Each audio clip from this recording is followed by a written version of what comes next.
Sanbonani, Dumelang, good evening and welcome to episode 127 of the Private Property Podcast. I'm your host, Zama Kumalo. It's the Wednesday edition of the Private Property Podcast, and as usual, we always have somebody from the ABSA team, and this evening we have somebody who is no stranger to the Private Property Podcast team, and that is, of course, Zydah Manuel, who's the Product Portfolio Manager for first-time home buyers at ABSA Home Loans. Good evening, Zydah. Thank you so much for joining us. Thank you, Zama. I'm so grateful to be back. Thank you. And hi to all the viewers. And I hope you're going to enjoy the session today and the conversation. Thank you, Zama, for hosting me. And I certainly do hope that our viewers at home are going to enjoy the conversation, Zydah. We have people streaming live from Twitter, from Facebook, from Instagram, as well as YouTube. Certainly want to see a lot of you engaging with us as usual. And we'll see this evening who's giving us the most engagement. I know there's been really great conversation about which social media platform has the most engagement. It has been great to see some of the folks from Instagram interacting with us. Of course, they are the new kids on the block, as we recently started streaming on Instagram, but the old crocs, as they like to call themselves on Facebook, have been with us from episode 1, so they're all too familiar with how things go. Well, this evening, the topic that we're going to be exploring is this is what first-time home buyers look for in an area when looking to purchase. You certainly want to understand what first-time home buyers are looking for. I think even you as yourself as a first-time home buyer, you want to get a sense of what other people who are in the same boat as you are essentially looking at, and really understanding where the market is when it comes to first-time home buyers. Because I think one of the very big things is that we are seeing that these historically low interest rates have had a lot of people interested in property, and now more than ever, different people are viewing properties, some are buying properties, and a lot of them are, of course, first-time home buyers. So there are really certain things you want to get a grip on before you sign that offer to purchase. If anything, this evening, our viewers are quite lucky because not only are we talking about something that has to do with first-time home buyers on this Wednesday, but just after the Private Property Podcast will also be the first-time home buyers show with ST Claassen. That's certainly something that you do not want to miss out. So if you're a first-time home buyer, you're certainly getting 2 for the price of 1 right here on Private Property, as we always like giving you more value for your time and certainly even for your money. Now, Zydah, we've certainly had you on the show before, and it's always so great to be talking, particularly about the first-time home buyers market, because it's such a vibrant, segment in the market, and there's always so much so much information to get out there to first-time home buyers. And I think it can be such a daunting experience, buy that first home because you haven't done this before. And I think a lot of the, viewers at home are probably oftentimes intimidated, especially because we find a lot of us are typically young when we're buying those, first homes. What would you say are some of the trends that young South Africans who opt to rent rather than buy? What has been, I would say, like the boom that millennials essentially face when they want to purchase? Oh, thank you, Zama. That's a great question. Thanks. I think what we're seeing in the market, firstly, it's favorable interest rates. It's, as you mentioned, the lowest in almost 50 years. It's a favorable time from an interest rate perspective, also lending conditions, or cost savings from paying transfer duties for properties less than R1 million. I think also subject to a good credit assessment and affordability, most banks are granting 100% bonds. And I think the market now is an opportune time to consider home ownership and consider entering the property ladder, whether you want to live in the property or you might consider to purchase your property and rent it out as investment. I think it's really a good time to consider home ownership during the favorable times that we are in from an interest rate perspective. And I think that gets a lot of the market interested. We've seen quite a bit of activity during this time. And, Zydah, what would you say typically is the reason that under 35-year-olds essentially buy? So what are some of the reasons that they would be buying? Oh, perfect. So the millennial generation is really taking the market by storm. And I think that what we've seen is much from an age perspective, there are younger buyers, from 30, younger than 30, interested in purchasing property, which is a really good thing. Starting young is the best decision to make. I think that we see that there's single moms who wants to probably create security for their kids, as well as young families wanting to move from renting to ownership. Joint incomes can get them a good affordability from rather than a single buyer, have a joint buy. And then there's those that are first generation buyers, looking to purchase homes for their extended families. And I think now is an opportune time. And those are some of the reasons where we see much younger consumers interested in home ownership. And I certainly want to hear from viewers at home around if they've bought property during this, we'll say lockdown period, were you able, if you're at home, take advantage of these historically low interest rates? Did you almost start having an interest in property and think, you know what, I want to take advantage of these low interest rates and buy myself that first property and get on that property ladder? If you did do so, do share your experience with us. What was it like, especially if you were a first-time home buyer? Did you feel intimidated? Was it an easy and smooth and seamless process? Or perhaps you're currently in the middle of, perhaps your offer and it's going, because we know, we can't buy a property overnight. So perhaps right now it's going through the registration process. Do share with us what that experience is, especially if you're a millennial, because I find we are the ones who probably feel so intimidated when we have to, buy that first home, whether we're buying it for ourselves or as an investment, or certainly buying for our extended families, as Zydah has pointed out. Now, Zydah, we certainly see that Gauteng remains, the top choice when it comes to consumers, when it comes to properties, with the 450 to about 1.2 million rand range. And it is picking up quite a huge bulk of the activity in the market. Perhaps share with us what the first-time home buyers and millennials specifically look for within kind of that price point. Thank you, Zama. I think some of the key things to consider first is, the area you're interested in. I think what is keen and important is to look at access to transport networks. Is it ease of exit? Is it convenience? Exiting in and out, on and off ramps from a highway perspective, or actually, infrastructure in terms of closer to a How train station, as an example. So transport networks are important, as well as the amenities in the surrounding area. Do you want to be close to shopping centers, hospitals from a medical support perspective, or schooling systems, which good schools are you're surrounded by. Also, if you're keen and interested in contributing towards environmental, positive environmental contribution, where you might be looking to sustain green living and you're interested in certain developments, in certain areas. As well as, I think most millennials are interested in security, keen security, lock up and go. So sectional titles, cluster homes. So moving into complex is quite a common trend from a millennial perspective. So I think security is also important. And I think that's where some of those are the key dynamics to consider when on your search for property. And it really is, I think, as you're even mentioning the issue of security, I also see that we've got a question here from somebody on Facebook. But before I get to it, Sammy, I see your comment. Good evening to you, Sammy, saying good evening, Madam Speaker Zamantungwa. I'm sure I've gathered the troops. We're all in the National Assembly, of course, ready to get our conversation started this evening. And luckily, I've already seen questions and comments from both Instagram and Facebook. YouTube must also get on that bandwagon. And here on Facebook, we've got one from Denalo Skults, who asks, hi, private property, what is the advantages and disadvantages when buying a property in a complex? Thanks, Zama. That's a great question. I think the advantages, look, if you're interested in security, secured living, if you're a single person, you have security and from that perspective.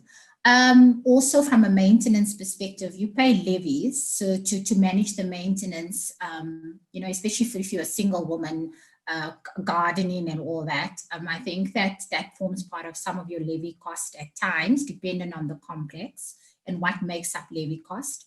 If you also want a very quaint type of space, 2 or 3 beds, that's also something to consider rather than a freestanding property.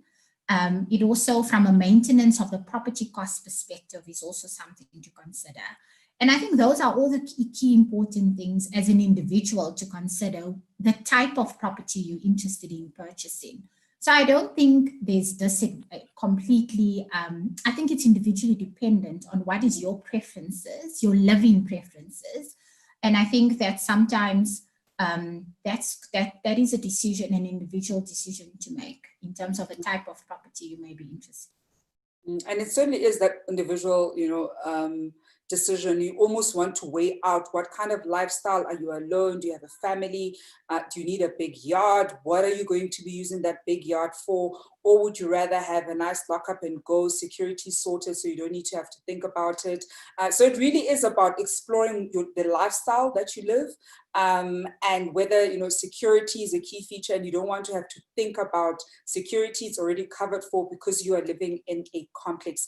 We are, of course, asking you at home if you are currently in the process of getting your foot into the property ladder and wanting to take advantage of these historically low interest rates. Do share with us what your experience has been like, if you've been able to acquire new property, especially right now during this period. What has that experience been like? Has it been daunting? Are you doing it alone? Or perhaps you're doing it with your partner, or perhaps even a family member? Certainly want to hear from you what your experience is as a first-time home buyer. We've got a comment here from Lisa Lisi, who is sharing on Instagram saying that I'm on that route now, but I am alone. Well, Lisa, all the best with that process. I know it can be quite daunting, but I can tell you now it's very rewarding. It really is worth it. There's a sense of pride sometimes that one gets when you are living in your own property. You know that you essentially make the rules. You can change the paint color whenever you want. You don't need to consult anybody. So do soldier on, and I wish you all the best in that new property. Now, Zydah, when we look at the first-time home buyers market, I certainly want to get a sense from you around what are some of the things that millennial buyers may not look out for that you would recommend we definitely look out for. As we're saying, this is probably new territory for a lot of people who are millennials, and there are probably things we know we don't know, but there's so much that we don't know. So what would you say we should certainly be looking out for when we're looking to buy that first property, especially during this period? Great, Zama. I think some of the things I can suggest is look at the suburb you might be interested in. Go and have a drive, have a look at the suburb, look at properties on a Sunday, assess the suburb that you're interested in. Then go visit back during the week to better understand the volume of traffic, peak times, what does that look like? So you can get a good feel from the area, as well as you can access suburb area reports of private property that can give you guidance around some good dynamics of the area. And I think as well, if you're interested in sectional title properties, assess to better understand is the complex well maintained? What entails levy costs? What are some of the rules associated to living in a sectional title property if there's a keen interest? Because as you mentioned earlier, freestanding, you sort of can do your own thing. From a sectional title perspective, there are some rules associated from a complex estate living perspective. And I think those are key things to consider based on your lifestyle as well as an individual. And of course, we are taking your questions and comments at home. I want to sort of for a quick break. I see, the questions and the comments coming in from Facebook and Instagram. YouTube hasn't quite gotten on the bandwagon. I'm sure Sammy is going to be happy to see that the troops and even the regulars are certainly engaging us here on Facebook. We're going to go for a quick break. And when we come back, we'll be sharing more of your experiences as we, talk about that first-time home buying journey. I see Shakong saying honorable members. So we're also gathering the troop. I think the Facebook community has become like a little cabal that really loves property and has certainly been walking this journey with us from episode 1. But just after this break, we're certainly going through some of your comments and questions and really getting a better sense of how we can make better decisions as millennials when it comes to buying that first property. We'll be back just after this.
Welcome back to the Private Property Podcast. You can already see this is what happens behind the scenes. We make sure that we do a nice countdown, but as sometimes you'd have it, you get a little sense of what happens behind the scenes. And of course, welcome back to episode 127 of the Private Property Podcast. I'm your host, Zama. It's a Wednesday, and as usual on every Wednesday, we always have somebody from the ABSA team to help us navigate that home ownership journey, or even if you're a renter, because I think one of the big misconceptions about property is that you must only start getting serious with it the moment you've already got that foot in the door. Except the question is always, how do you get that foot in the door? What do you need to, get a grip on and understand before you start signing any papers? And that's certainly why this podcast and even the First Time Home Buyers show is so important. So you can, of course, catch that First Time Home Buyers show just after the show. And that is, of course, hosted by ST Claassen. So you do not want to miss it. It is one of those shows that if you're a first-time home buyer and you still have unanswered questions, you also want to get a sense from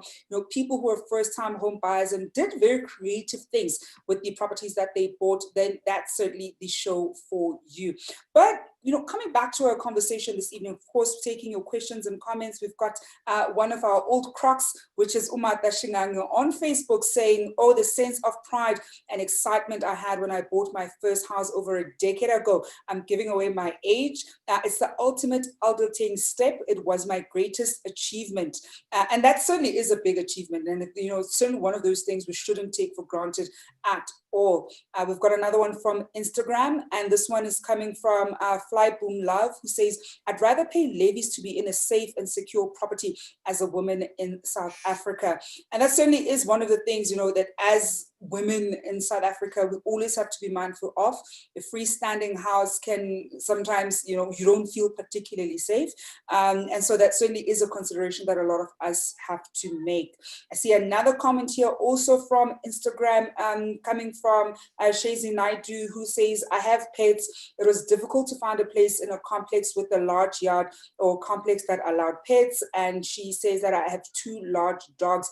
And that can be quite a difficult one. I mean, I live in a complex where we don't allow dogs. You can have a cat. And even then, you must sort of get the trustees' approval to have your cat. I quite prefer it like that because I don't want to live in a place that has dogs. So I'm sure if you're, of course, a dog lover or a pet lover, something like that can be quite, problematic for you. Zydah, one of the things I want to look at, and something like we touched on before the show, that sometimes as millennials, we don't know what we don't know. And we probably sometimes might not know where to access some of the information to help us, especially when we're first-time home buyers. Perhaps take us through, some of the tools that ABSA has that will help first-time home buyers when it comes to home ownership. Oh, thank you, Zama. We've got great tools that's accessible on our ABSA website to help consumers to get ready for home ownership. And one of it is, if you're not sure what you can afford, we've got try our ABSA home loan estimator. This can help you to see how much you can afford before you go and shop for a property. Complete our ABSA home loan estimator to see what you could afford. As well as we've got a free e-learning course that can teach you all the ins and outs of home ownership, and how to prepare for the journey. And it's our ABSA My Homeowner Journey. And these tools are available on our ABSA website. We also have we have an ABSA Homeowner app that you can download. It can also help you search for properties, to calculate all the associated costs around a home ownership, such as attorney fees, and just makes your search easier, and it makes it more inclusive from an educational perspective. So I do encourage the market to please visit our website and look at our pre-buying tools, that can really help you to prepare for home ownership. And we've created this for everybody to access, and they're available on our ABSA website. Zydah, earlier in our conversation, I asked you what you'd recommend, as millennial buyers is something that we should certainly know, especially at the beginning of our journey, and talking about how you should suss out the suburb, get a good sense of it.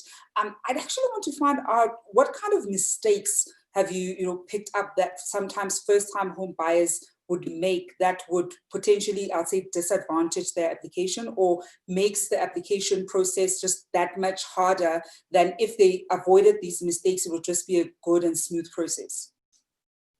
Yes, Zama, I think to prepare for home ownership, we start with encouraging to check your budget, check what you can afford, assess your expenses versus your income, to get ready. Second is understand the cost associated to home ownership, not only from paying bond registration cost or a transfer cost, but I think have money saved away for all the other associated costs like moving costs, municipal cost. And I think maybe there might be things that you might want to buy extra when you're moving to your home. So have a good savings pool. Also have savings towards maybe to put a deposit down when you do your home loan application. Check your credit, understand your credit score, know your credit score. And how you can do this is you can access a free credit report. You can retrieve one from one of the good credit bureaus such as Experian, TransUnion. And I think it's good to understand your credit score as well, because sometimes, to make sure that it's in good standing, because all those are key factors that contributes towards the assessment, a credit assessment, when you submit a home loan application. And I think that those are key things to look at and consider, and to help you get ready from a homeowner and get you ready for the journey. And I think our tools that I've spoken to earlier, that helps you to better understand what those are. So I really encourage the market to visit our website. We've got great articles as well to give you guidance around the readiness of home ownership. And we've got great products to also support you from a first-time buyer perspective. Yeah. And I think, when it comes to sort of tips around what you can do better as a first-time home buyer, we've got a comment here from the ringleader, Usami Mahlatsa, saying the first-time buyers need to calculate rates and taxes and add that with the installment. That will tell them how much they'll be paying on a monthly basis, plus maybe levies, and add 3% if the repo rates go up to normal. I was actually saying to Zydah offline that I think one of the really great things that first-time home buyers could potentially do is, in the event where you, let's say, get a home loan right now at prime, you almost want to budget as though the rates were what they were in January, and if possible, actually pay what it would have been if we were still at the January rates, because then you're essentially already paying extra. You are getting used to paying at that amount, so that as the interest rates go up, which we all know they're going to go up, you're not going to, experience the shock and essentially have a huge dent in your budget. Zydah, one of the things that I certainly know that ABSA has, and I'm sure would be so beneficial, especially to young professionals, is of course the ABSA Young Professional proposition. Perhaps take us through, what that criteria is for those young professionals at home. Great, we've got our young professionals home loan proposition. So you can get a bond of up to 105% for properties less than 1.5 million rand. You need to be under the age of 35, held a qualification, a 4-year qualification, as well as we've got great features and benefits, such as a 30% discount on bond registration costs, great insurance products that is complimentary that you need to consider to take up when you're purchasing a home. That's very important. We can help you draft a will, and of course, access to all our pre-buying tools that can help you make the decision. And our young professionals proposition is really great in the market at this time. And I think it's really something enticing for first-time buyers to consider. So for more further reading, please visit our website. And I encourage you to engage us. We've got a question here. I'll throw it out, and I know it's one of those you kind of need to assess your situation. It's also coming in from Instagram, and this one is coming in from Tato Muketi, who asks, when you essentially want to consider, so the question is, would you recommend paying higher levies buying property in an estate, or rather lower levies, however, buying in a less secure estate? So how should you be thinking of levies? Because I know that is one of those big costs that we always urge first-time home buyers to know about upfront, because so many people, when they buy into sectional scheme communities, tend to not know about that cost and haven't budgeted adequately for it. So how should we be thinking of that cost? Do you go to the very expensive ones or not so expensive ones? What would you say we should be thinking about that one? I think, Zama, one of the things to first consider is, one, your suburb that you're searching in. Then look at the complex or the sectional title property that you may be interested in. From a levies perspective, I think engage when you're on your search, understand what does the body corporate make up from a levies contribution perspective? What are the line items that you're paying for to the value? And I think based on that, you can then assess as an individual whether this is beneficial to you. Does it meet your individual living life, your lifestyle requirements and living requirements as well? And I think that's very important. And from a preference perspective, I do encourage you to enter into the conversations to understand what makes up the levy cost. Mm-hmm. And that's such an important one. I'm seeing quite a lot of love from Instagram. So the Facebook folks are going to have to step up their game.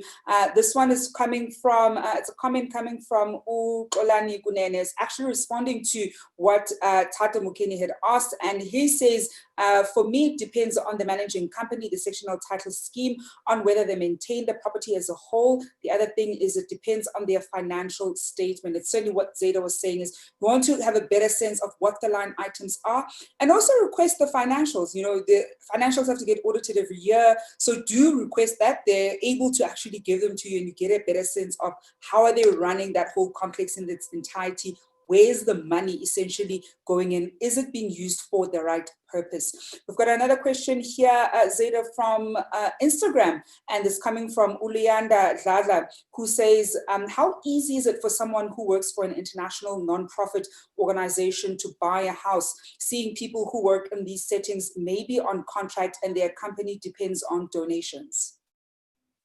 So thanks, Zama. I think when we assess, the banks do a full credit assessment and affordability assessment. And I think one of the key things is to look at your income. Is it a permanent income? And if you're an entrepreneur, and there is some requirements in terms of whether you're a salaried earner or you might be an entrepreneur. And I do think that is considered.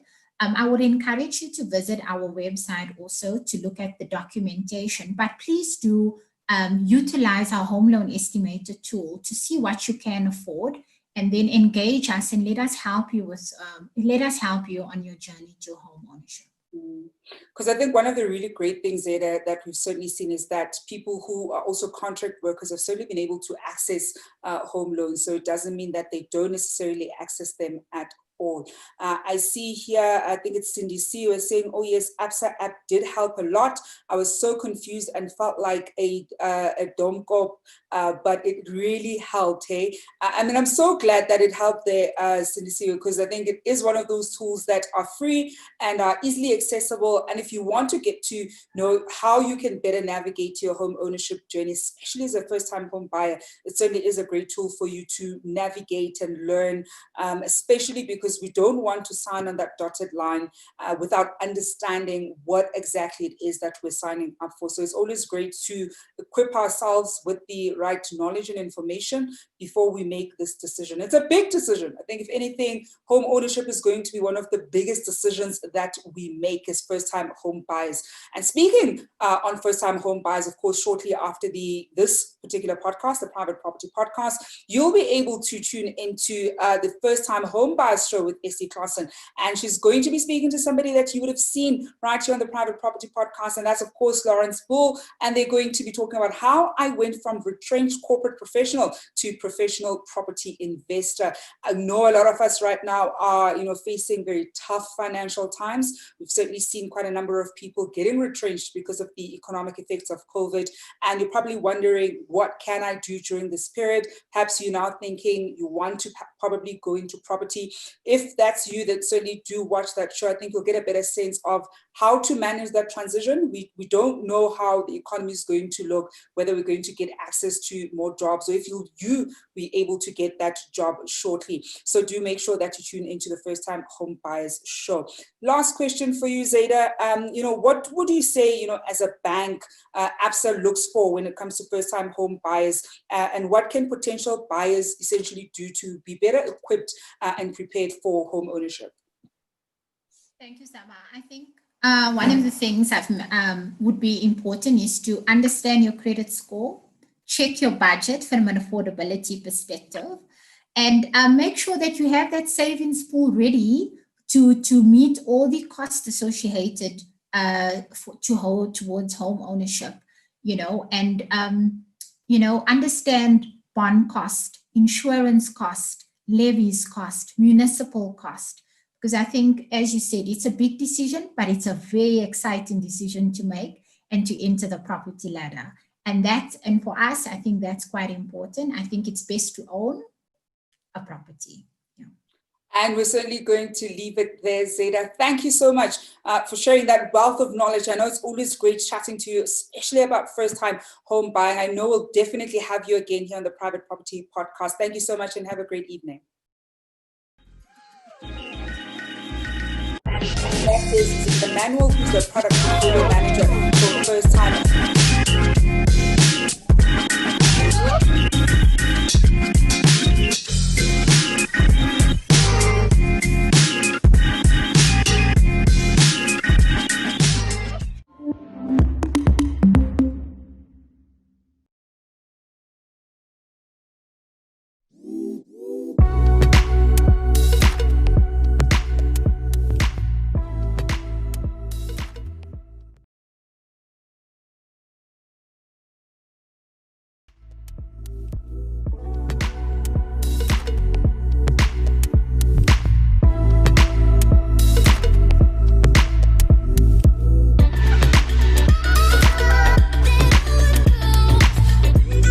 Thank you so much.